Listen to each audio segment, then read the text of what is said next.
Velavan stores, Usman road, T Nagar, Chennai மற்றும் தூத்துக்குடி. விழா காலங்கள் எல்லாம் வேலவன் ஸ்டோர்ஸோடு. அவர் ஒன்று பாட்டாளி மக்கள் கட்சி சட்டமன்ற உறுப்பினர் கிடையாது. அவர் எங்கள் கட்சியிலேருந்து நீக்கிட்டோம், அவ்வளோதான். அவர் திருப்பி பாட்டாளி மக்கள் கட்சி சட்டமன்ற உறுப்பினர் சொல்லாதீங்க, தயவுசெய்து சொல்லாதீங்க. அவர் நேற்று பத்திரிகை சந்திப்பில் அன்புமணி ராமதாஸ் பற்றி பல உண்மைகள் எனக்கு தெரியும், என்னை சீண்டினால் நான் சும்மா அந்த சாக்கடையை பற்றிலாம் கேள்வி கேட்க வேண்டாம். அந்த சாக்கடையை பற்றி நான் சொல்றது எதுவும் கிடையாது. அவன் எவனா சொல்லிட்டு போட்டாங்க. வேற என்ன நல்லதா தமிழ்நாடு சம்பந்தமா இவ்வளோ சொன்னல நான் சாக்கடையை பத்தி திருப்பி வேணுமா? தமிழ்நாடு திட்டம் கொடுங்க, மக்கள் பிரச்சனையை பத்தி பேசுங்களேன். எதுக்கு சாக்கடை பத்தி பேசிட்டு இருக்கீங்க? பொதுவாக பார்த்தீங்கன்னா எதிர்கட்சிகள் இல்லைன்னா ஆளுங்கட்சிக்கு எதிராக செயல்படுறவங்க எல்லாம் பிரிஞ்சு இருக்கிற மாதிரி ஒரு சூழல் அரசியலில் நிலவுது. பொதுவாக இது இன்னும் ஒரு சில வாரங்களில் பெரிய அரசியல் மாற்றங்கள் தமிழ்நாட்டில் வரும். உங்க கேள்விக்கு பதில் அதிலே சொல்லிட்டேன் நான். வேற ஏதாவது கேள்விகள் இருக்கா? விஜய் மாநில செயற்குழு கூட்டம் அவரோட தலைமையில் நடந்துகிட்டு இருக்கு. பல்வேறு வாழ்த்துக்கள் அவருக்கு. பல்வேறு தீர்மானங்கள் நிறைவேற்றப்பட்டு இருக்காங்க. அவருக்கு வாழ்த்துக்கள். அவ்வளவுதான். அவரே தீர்மானம் அவரே நிக்கணும். எல்லார் கட்சியும் அப்படிதான் இருப்பாங்க. அதனால அவங்க கட்சியை வளர்ச்சிக்காக அவங்க அந்த மாதிரி தீர்மானங்கள் போட வேண்டியதாக சூழல் இருக்கு. கூட்டணி சம்பந்தமா நீங்க ஏதாவது? நான் என்ன சொல்ல, இன்னும் ஒரு சில வாரங்களில் மாற்றங்கள் வரும் சொல்லிட்டேன் நான். அது நீங்க புரிஞ்சுக்கணும். நீங்க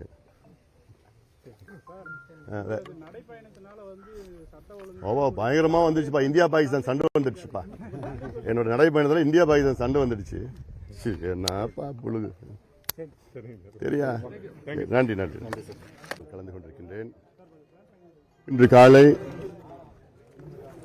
அரூர் சட்டமன்ற தொகுதியில் மொரப்பூர் ஒன்றியத்தில் தென்பெண்ணை ஆற்றின் குறுக்கே ஈச்சம்பாடி தடுப்பணை வெள்ளையர்கள் காலத்தில் கட்டப்பட்டது. இந்த தடுப்பணையில் நீரேற்று மூலமாக நீர் எடுத்து ஈச்சம்பாடி நீரேற்று திட்டத்தை நிறைவேற்ற வேண்டும் என நோக்கத்திலே இங்கே வருகை தந்திருக்கின்றேன். இந்த திட்டம் இங்கு பகுதியில் உள்ள அனைத்து விவசாயிகளுக்கும் பொதுமக்களுக்கும் பயன்பெறுகின்ற திட்டம். கிட்டத்தட்ட 8000 ஏக்கர் கூடுதலாக விவசாயம் செய்யலாம். நிலத்தடி நீர் உயரும். 50 ஆண்டு காலமாக மக்களுடைய கோரிக்கை. கடந்த ஆட்சி காலத்தில் எடப்பாடி பழனிசாமி முதலமைச்சராக இருந்த நேரத்திலே இதை அறிவித்தார். ஆனால் அவருடைய ஆட்சி கடைசி காலத்தில் அறிவித்தார். பிறகு இந்த ஆட்சி காலத்தில், அது இன்னும் சொல்லப்போனால் முதலமைச்சர் ஸ்டாலின் அவர்கள் தேர்தலுக்கு முன்பு வாக்குறுதி கொடுத்தார், நாங்கள் வந்தவுடன் இந்த திட்டத்தை நிறைவேற்றுவோம் என்று. இன்று வரை நிறைவேற்றவில்லை. ஒரு துரும்பை கூட எடுத்து வைக்கவில்லை. இப்போ இந்த திட்டத்தோட மதிப்பு கிட்டத்தட்ட 587 கோடி ரூபாய். முதலாக இந்த திட்டத்தினோட மதிப்பு 260 கோடி ரூபாய் இருந்தது. இந்த அணை 17 அடி இருக்கு. ஆனால் இன்னைக்கு 10 அடி தூர்ந்து போயிடுச்சு. இன்னும் கொஞ்சம் தான் கெப்பாசிட்டி இருக்குது. இல்லை, இது போன்ற தருமபுரி மாவட்டத்தில் எவ்வளோ திட்டங்கள் இருக்கு, நிலுவையில் இருக்கு. வாக்குறுதி மட்டும் கொடுத்திருக்கிறாங்க. திமுக மக்களவை தேர்தலுக்கு முன் மீண்டும் வாக்குறுதி கொடுத்தார்கள் 2024. அப்பொழுது கூட இந்த திட்டத்தை பற்றி கவலையே இல்லாத ஒரு ஆட்சி. இந்த திட்டம் மட்டுமில்ல, தருமபுரியில் எண்ணெய்கோல் புதூர் தும்பலி திட்டம் பெரிய திட்டம். அதுவும் இதே தென்பெண்ணையில் எண்ணெய்கோல் புதூர் என்ற ஊரில் கிருஷ்ணகிரி மாவட்டத்து அங்கே பகுதியில் அங்கே தண்ணி எடுத்து 52 கிலோமீட்டரில் தும்பலி அணைக்கு இந்த திட்டம் கொண்டு வரணும், தண்ணி எடுத்து வரணும். எத்தனையோ போராட்டங்கள் நாங்கள் செஞ்சோம். செய்து அதுவும் கடந்த ஆட்சி காலத்தில் 275 கோடி ரூபாய் ஒதுக்கீடு செய்தாங்க. அதில் அறகுறையா இப்போ ஏதோ ஒரு கொஞ்சம் ஆமை வேகத்தில் ஏதோ திட்டங்கள் நடக்கல, இடையில நின்று போச்சு, அவ்வளவுதான். அதே போன்று இந்த மாவட்டத்தில் எவ்வளோ அங்க இருக்கின்ற மலைகள் வாயிலாக சிற்றாறுகள் எல்லாம் இருக்கு.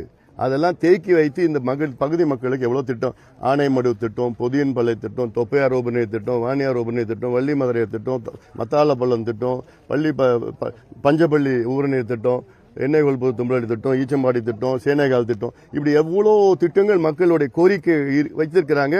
ஆனா அதை பத்தி எந்த ஒரு மூச்சு கூட திமுக அரசு கொடுக்கல. இப்படி இவ்வளவு மோசமான ஒரு ஆட்சி பார்த்ததில்லை. எல்லாத்துக்கும் மேல இந்த மாவட்டம் 80 விழுக்காடு மக்கள் பயன்பெறுகின்ற திட்டம் ஒகேனக்கல், காவிரி, தருமபுரி உபரிநீர் திட்டம். இந்த திட்டம் நீரேற்று மூலமாக காவிரியில கடலுக்கு போற தண்ணி ஒரு 3 TMC நீரேற்று மூலமாக இந்த திட்டத்தை இந்த தருமபுரி மாவட்டத்தில் உள்ள கிட்டத்தட்ட 800 ஏரிகள் குளங்களை நிரப்புற திட்டம். அவ்வளவுதான். 800 ஏரி குளங்கள் பக்கத்தில் டேம்ல நிரப்புற திட்டம். இது காலங்காலமாக மக்களுடைய கோரிக்கையாக இருக்கிறது. இது எத்தனையோ போராட்டம் பண்ணிட்டோம். 3 நாள் நடைபயணம் நான் பண்ணிட்டேன். அரை நாள் கடையெடுப்பு ஒட்டுமொத்த மக்களும் பண்ணாங்க. 10 லட்சம் கையெழுத்து இயக்கத்தையும் பண்ணோம். என் தலைமையில் 50,000 விவசாயிகள் வச்சு போராட்டத்தையும் பண்ணிட்டோம். முதலமைச்சர் அந்த கடந்த முதலமைச்சரும் பார்த்தோம், இப்போ இருக்க முதலமைச்சர் இதுக்கு சம்பந்தமாக பார்த்து பேசணும். ஆனாலும் இதை பற்றி எந்த அக்கறையும் இல்லாத திமுக நிச்சயமாக மக்கள் கடந்த தேர்தலே புறக்கணிச்சிட்டாங்க. இந்த தேர்தலில் மிக படுதோல்வி திமுக கிடைக்கும். ஏன்னா இந்த மாவட்டத்தை பற்றி ஒரு துளியும் அக்கறை இல்லாத ஒரு அரசு பார்த்துட்டு இருக்கிறோம். நம்ம முதலமைச்சர் 2 நாளுக்கு முன்பு இங்கே வந்திருந்தாரு. சிப்காட் பார்வையிட போனார். ஏதோ கல்யாணத்துக்கு வந்திருந்தார், அவ்வளோதான். இடையில சிப்காட்னு இந்த சிப்காட் வருவதற்கு எவ்வளோ போராட்டம் பாகாளி வச்சு செஞ்சிருக்கிறது. ஆனால் இன்னும் சிப்காட் வரல. முதலமைச்சர் சொல்றாரு, தமிழ்நாட்டில் நாங்கள் 11,32,000 கோடி தொழில் முதலீடு தமிழ்நாட்டில் நடைபெற்று இருக்கிறது என்று ஒரு முதலமைச்சர் பொய்ய சொல்றார். அதுவும் பொய் தான். அதில் நாங்கள் அந்த பொய்யை நாங்கள் நிரூபிக்கின்ற வகையில் ஒரு புத்தகம் நான் தயாரிச்சிருக்கிறேன். நான் அது இன்னும் கொஞ்சம் நாளில் வெளியிட போறேன். நான் இன்னும் சொல்ல போனால் 11,32,000 கோடி முதலீடு நடந்திருக்கு தமிழ்நாட்டில். அதில் 34 லட்சம் பேருக்கு வேலை கிடைச்சிருக்குன்னு ஒரு பொய்ய முதலமைச்சர், தொழில் அமைச்சர், நிதி அமைச்சர் மாற்றி மாற்றி சொல்லிட்டு இருக்கிறாங்க. 1 லட்சம் கோடி கூட முதலீடு நடக்கல. அப்படி நான் கேட்குறேன், அந்த 11,32,000 கோடியில் தருமபுரி மாவட்டத்தில் எவ்வளோ முதலீடு நடந்திருக்கு? தருமபுரியில் ஒரு சிப்காட்டில் எவ்வளோ முதலீடு நடந்திருக்கு? 4.5 ஆண்டு நீங்கள் ஆட்சி வந்திருக்கீங்கல்ல, 4.5 ஆண்டு காலத்தில் தருமபுரி சிப்காட்டுக்கு எவ்வளோ தொழில் வந்திருக்கு? தொழில் நிறுவனங்கள் எவ்வளோ பேர் இங்கே முதலீடு செஞ்சிருக்கிறாங்க? ஒன்றும் கிடையாது. இப்போதான் ரோட போட்டுட்டு இருக்காங்க. இது என்ன ஆட்சி இது? மொரப்பூர் தருமபுரி திட்டத்துக்கு நாங்கள் எவ்வளோ நான் போராடினேன். நான் எனக்கு முன்பு தொடர்ந்து பாட்டாளி கட்சி முன்னாள் நாடாளுமன்ற உறுப்பினர் எவ்வளோ போராட்டம் பண்ணியிருக்கிறோம். 19 முறை நான் அமைச்சர்களும் அதிகாரிகளும் பார்த்துட்டு அடிக்கல் நாட்டப்பட்ட 100 கோடி ஒதுக்கிட்டு அடிக்கல் நாட்டப்பட்ட ஒரு திட்டம் இது. என்னன்னு கேட்டா, ஒவ்வொரு ஆண்டுக்கும் மொரப்பூர் தருமபுரி ரயில்வே திட்டத்துக்கு 100 கோடி ரூபாய் மத்திய பட்ஜெட் ரயில்வே பட்ஜெட்ல ஒதுக்குறாங்க. 100 கோடி ரூபாய் ஒதுக்குறாங்க.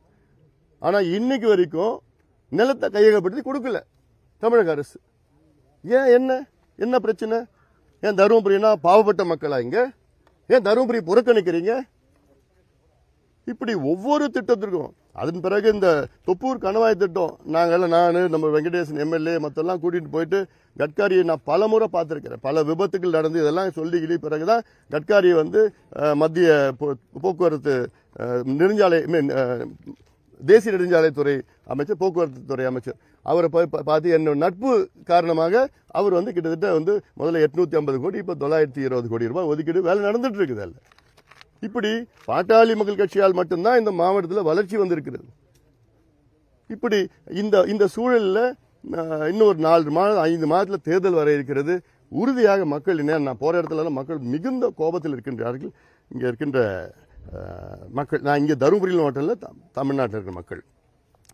அடுத்தது 2-3 நாட்களுக்கு முன்பு கோவையில் விமான நிலையம் அருகில் ஒரு பெண் கொடூரமான முறையில் பாலியல் வன்கொடுமை செய்யப்பட்டிருக்கின்றார்.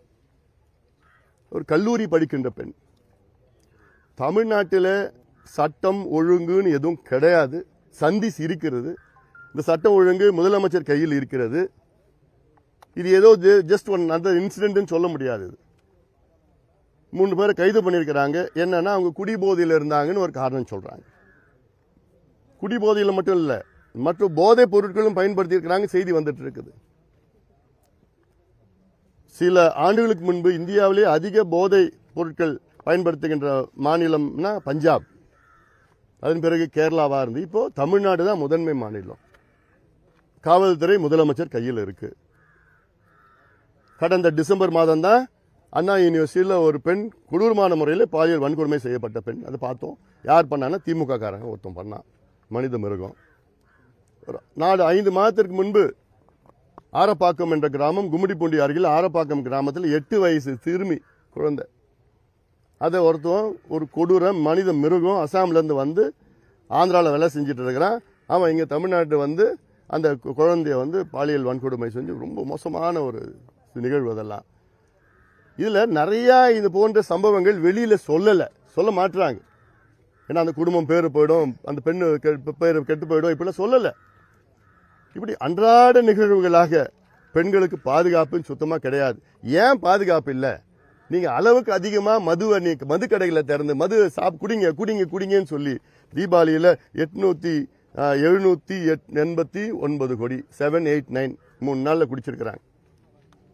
உங்கள் அமைச்சர்கள் சாராய மது விலக்கு அமைச்சர்கள் கிடையாது, மது குடிக்கிற அமைச்சர்களை வச்சிருக்கீங்க.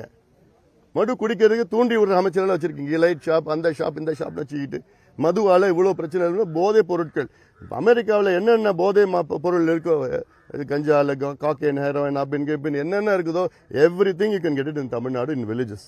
கிராமத்தில் கிடைக்குது. காவல்துறைக்கு தெரியாமல் யாரும் வைக்க முடியாது. இந்த சூழலால தான் இது போன்ற மனித மிருகங்கள் உருவாக்கப்படுகிறார்கள். இதனால தான் இது போன்ற சம்பவங்கள் நடக்குது. பெண்களுக்கு பாதுகாப்பு ஒரு துளியும் கிடையாது. இப்படி தமிழ்நாடு மிக மிக மோசமான ஒரு கட்டத்தில் நம்ம இருக்கிறோம். இந்த தேர்தலில் திமுக படுதோல்வி அடைய போகுது, அது மாற்று கருத்தே கிடையாது. நான் 100 நாள் நடைப்பயணத்தில் தமிழ்நாடு முழுவதும் நான் பார்த்துட்டேன். மக்களுடைய மனநிலை நான் நல்லா புரிஞ்சு வச்சிருக்கிறேன். போகிற இடத்துல தான் திமுக மீது மிகுந்த கோபத்தில் இருக்கின்றார்கள். சாதாரண கோபம் கிடையாது. குறிப்பாக விவசாய திட்டம் ஒன்று கூட செயல்படுத்தலை, நடைமுறைப்படுத்தலை. பெண்கள் அவ்வளோ கோபத்தில் இருக்கு. இளைஞர்கள் 1,30,00,000 இளைஞர்கள் வேலை இல்லாமல் இருக்கிறாங்க. அவங்களுக்கு வேலை திட்டம் இல்லை. நாங்கள் ஆட்சிக்கு வந்தால் தனியார் தொழில் நிறுவனங்களில் 75 விழுக்காடு வேலை திட்டங்களை உள்ளூர் இளைஞர்களுக்கு நாங்கள் கொடுக்க சட்டம் கொண்டு வருவோம் என்று சொன்னார்கள். சட்டம் கொண்டு வருவோம்னு சொன்னாங்க. சட்டத்தையும் கொண்டு வரல, ஒன்றுத்தையும் கொண்டு வரல. 4.5 வருஷம் ஆயிடுச்சு. இதுக்கப்புறம் கொண்டு வர போகிறது கிடையாது. இப்படி ஒவ்வொரு துறையிலையும் தோல்வி அடைந்திருக்கிறாள் திமுக. கல்வித்துறையில் படுதோல்வி. ஆனால் ஒரு விளம்பரம் மட்டும், கல்வியில் சிறந்தது தமிழ்நாடு விளம்பரம் மட்டும் இருக்குது. சுகாதாரத்துறையில் சொல்லக்கூட தேவையில்லை, ஒன்றுமே நடக்கலை. கிட்னி திட்டத்தை தவிர வேறு எதுவும் நடக்கலாங்க. வேளாண் துறை மைனஸில் போயிட்டுருக்கு வளர்ச்சி. தமிழ்நாடு வரலாற்றில் இது வரைக்கும் மைனஸில் வளர்ச்சி, வேளாண் துறை வளர்ச்சி போனதே கிடையாது. நீர்ப்பாசன திட்டங்கள், இரிகேஷன்னா அதுதான் என்னன்னு கேள்வி கேட்டுட்டு இருக்காங்க. கர்நாடகாவில் ஒரு திட்டத்துக்கு 70,000 கோடி ரூபாய் ஒதுக்கீடு செஞ்சிருக்கிறாங்க. அப்பர் கிருஷ்ணா இரிகேஷன் ஸ்கீமுக்கு 70,000 கோடி ரூபாய் ஒரு திட்டத்திற்கு. ஆனால் இங்கே மொத்தமாக தமிழ்நாடு மொத்தமாக இது போன்ற ஈச்சம்பாடி திட்டம் ஒரு இரிகேஷன் ஸ்கீம் தான். அது மாதிரி எவ்வளோ திட்டங்கள் இருக்குது. அதை பற்றி என்னென்ன கூட தெரியாத முதலமைச்சரும் அதிகாரிகளும் அமைச்சர்களும் நம்ம பார்த்துட்டு இருக்கிறோம். தேர்தல் வந்ததுன்னா மக்களை ஏமாற்றி காசு கொடுத்து ஜெயிக்கணும்னு பார்த்துட்டு இருக்கிறாங்க. அது உறுதியாக ஆகாது. அதனால் தமிழ்நாடு ஒரு மிக மோசமான ஒரு கட்டத்தில் இருக்கிறது. நிச்சயமாக மக்களுக்கு ஒரு ஒரு முடிவு காத்துட்ருக்காங்க. தேர்தலுக்கு காத்துட்ருக்காங்க. தேர்தல் வந்ததுன்னா திமுகவுக்கு சரியான பாடத்தை கொடுப்பார்கள். கேள்வி என்ன இருக்க? பாட்டாளி மக்கள் கட்சி சேலம் சட்டமன்ற